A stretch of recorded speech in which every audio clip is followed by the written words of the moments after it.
राधा राधा राधा राधा राधा राधा श्री राधा राधा राधा राधा राधा राधा राधा श्री राधा राधा राधा राधा राधा राधा राधा श्री राधा राधा राधा राधा राधा राधा राधा श्री राधा राधा राधा राधा राधा राधा राधा श्री राधा राधा राधा राधा राधा राधा राधा श्री राधा। श्री राधा वल्लभ लाल की जय। श्री वृंदावन बिहारी लाल की जय। रसोत्सव।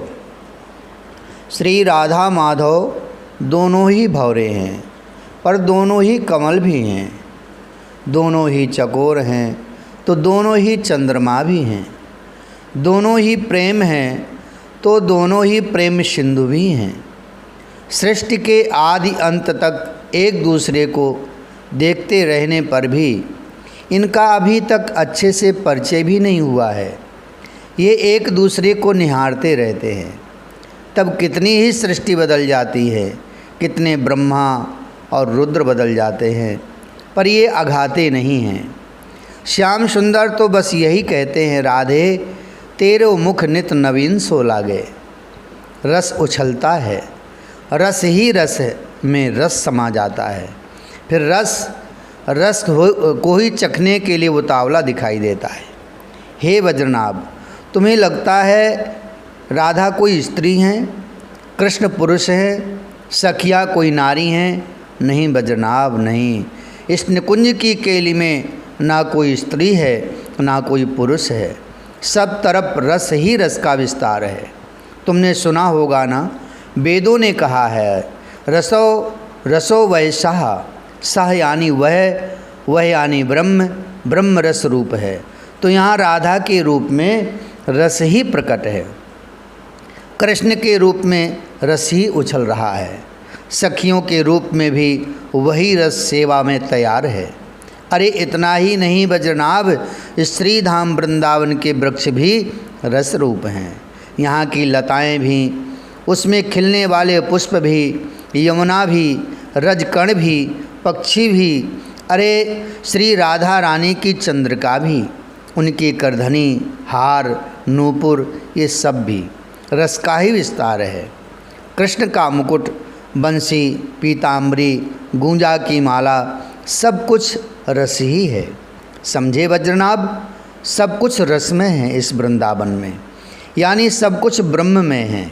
रस ही रस है यहाँ तो, क्यों ना हो। रसराज स्वयं दूल्हा बने बैठे हैं और उनकी आह्लादनी श्री राधा रानी दुल्हन के रूप में सजी हुई हैं। ये सामान्य घटना नहीं है, ये रस का ही उत्सव है। मात्र रस ही रस। वाह, आनंदित हो उठे थे ये सब कहते हुए स्वयं महर्षि। गारी देने की बारी थी, पर अब सखियों की श्याम सुंदर को श्री राधा रानी के पक्ष में खड़ी समस्त सखियां ब्याह की रीति समझाती हुई गारी देने लगीं। पर ललिता सखी ने चौसर सामने रख दिया। दूल्हा दुल्हन को चौसर खिलाया जाए और गारी भी देती जाए, पर जो हारेगा उसे क्या करना पड़ेगा? सखी ने पूछा। तब रंग देवी सखी आगे आईं और हंसते हुए बोलीं, लाडली ही ये निर्णय करें कि जो हारेगा उसे क्या करना होगा। लाडली ने लाल की ओर देखा। श्याम सुंदर तुरंत बोल उठे, मैं हारा तो मैं इनका हो जाऊंगा, और ये हारी तो ये मेरी हो जाएंगी। सारी सखियाँ ताली बजाकर हंस पड़ीं। बड़े चतुर हो, चित्त भी मेरी पट्टी भी मेरी। शर्मा गईं श्री राधा रानी। घूंघट में से मंद मंद मुस्कुरा रही थीं। चौसर खेला जाने लगा। सब बड़े आनंदित हैं। जब पासा फेंका जाता है तब तो उस निकुंज के पक्षी भी शांत हो जाते हैं। वह भी देखने लग जाते हैं कि कौन जीत रहा है। तुम बड़े गोरे हो प्यारे, एक सखी छेड़ती है। अब ज़्यादा मत बोलो, खेलने तो दो, श्याम सुंदर सखियों से कहते हैं। तभी सुदेवी सखी आईना ले आती है। सब सखियां हंसती हैं। हमारी बात का भरोसा नहीं है, स्वयं ही देख लो। आईना दिखाती हैं सुदेवी। श्याम सुंदर को क्यों छेड़ रही हो तुम लोग?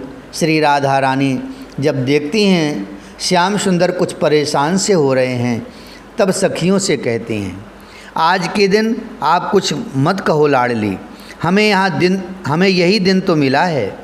श्री जी अब कुछ नहीं कहती। सखियों का ये अधिकार है आज तो। देखो कितने गोरे हो आप श्याम सुंदर। आईना फिर दिखा दिया। श्याम सुंदर ने आईना देखा, फिर पासा फेंक कर चौसर खेलने लगे। क्या हुआ, गोरे नहीं हो? नहीं नहीं प्यारे, आप तो गोरे ही हो। काला तो हमने तुम्हें बना दिया है, ये हमारा दोष है। आपका क्या दोष? चौसर रोक दिया। हंसी फूट पड़ी श्री जी की भी। कैसे? धीरे से वो बोली, हम आँखों में कजरा लगाती हैं ना, और इन्हें ही दिन रात देखती रहती हैं, बस इसी से ये काले हो गए हैं। इस बात पर तो श्याम सुंदर भी हंस पड़े। श्री जी भी हंसी। सखियाँ तो हंस ही रही थीं और पक्षी भी सब हंस पड़े थे। चौसर खेलना शुरू हुआ। फिर सखियाँ गारी दे रही हैं। तभी श्याम सुंदर हार गए। हारना ही था, यही तो श्रृंगार रस का नियम है। नायक जब नायिका से हारता है तभी श्रृंगार रस पुष्ट होता है। सिर झुकाए बैठे हैं अब श्याम सुंदर। हम तो अब इनके हो गए। श्री जी की ओर देखते हुए बोले, श्याम सुंदर इससे ज़्यादा और क्या कहते? नहीं नहीं, ऐसा कहने से काम नहीं चलेगा। सखियाँ एकजुट होकर बोलीं, तो क्या करना पड़ेगा हमें? धीरे से बोले श्याम सुंदर। सब सखियाँ आपस में काना फूसी करने लगीं। उन सखियों की बातें सुनने के लिए तोता, मैना, कोयल ये सब भी पास में ही आ गई थीं। हाँ, यही ठीक है। ललिता सखी गईं और एक चांदी की थाल रेशमी वस्त्र से ढककर ले आईं। ये हमारी प्यारी जू की कुल देवी हैं, इन्हें प्रणाम करो लाल। पर हम तो सब जानते हैं, इनकी जितनी कुल देवी हैं उन सब से हमारा पुराना परिचय है। नहीं नहीं, ललिता सखी को कहना नहीं आया। ये आपकी कुल देवी हैं, हमारी नहीं। आपके नंद बाबा के कुल की देवी हैं, आप प्रणाम करो अब। पर श्याम सुंदर कुछ कहते कि उससे पहले ही सखियों ने कहा, आप हारे हो, इसलिए आपको ये बात माननी ही पड़ेगी, इनको प्रणाम करो। श्याम सुंदर ने बड़े प्रेम से सिर झुकाकर जैसे ही प्रणाम किया, वहाँ तो पादुका श्री जी की थी। मस्तक श्याम सुंदर का श्री जी की पादुका में नवा दिया सिर। सखियाँ हंस पड़ीं, तालियां बज उठीं। श्री जी आगे बढ़ीं और बड़े प्रेम से अपने प्राणधन श्याम सुंदर को हृदय से लगा लिया। क्या गारी दे प्यारी तुम्हें, तुम्हारी ये छवि, तुम्हारे ऊपर पानी बार कर हम पीती हैं, ताकि नज़र न लगे तुम्हें, नज़र न लगे इस जोड़ी को, नज़र न लगे। सखियाँ भावुक हो उठती हैं। अरे पगलियो, थोड़ा इन युगल पर कुछ तो तरस खाओ। देखो इनके मुख चंद्र कैसे हो रहे हैं, इनका मुख कुम्हला रहा है, इनको अब कुछ खिलाओ चलो। हे वज्रनाभ। सखियाँ नाना प्रकार के पकवान, मिष्ठान, सूप, ओदन, सुंदर सुंदर शताधिक थालियों में नाना व्यंजन सजाकर रख दिया और सब हंसती हुई गीत गाने लगीं। श्याम सुंदर पहले श्री जी को खिलाते हैं, फिर उनका जूठन स्वयं पाते हैं।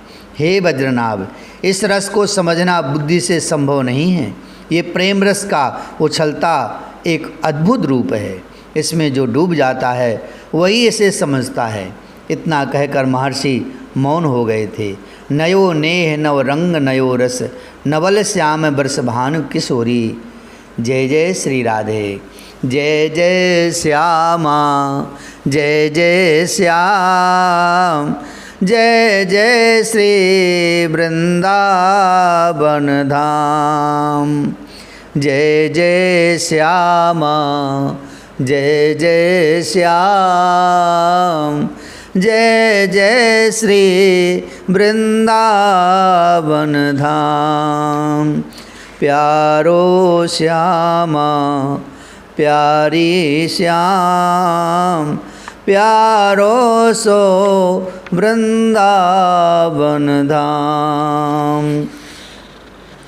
श्री वृंदावन बिहारी लाल की जय। श्री राधा वल्लभ लाल की जय। श्री यमुना रस रानी की जय। श्री गिरिराज जी महाराज की जय। जय जय श्री राधे श्याम। जय जय श्री राधे श्याम। जय जय श्री राधे श्याम।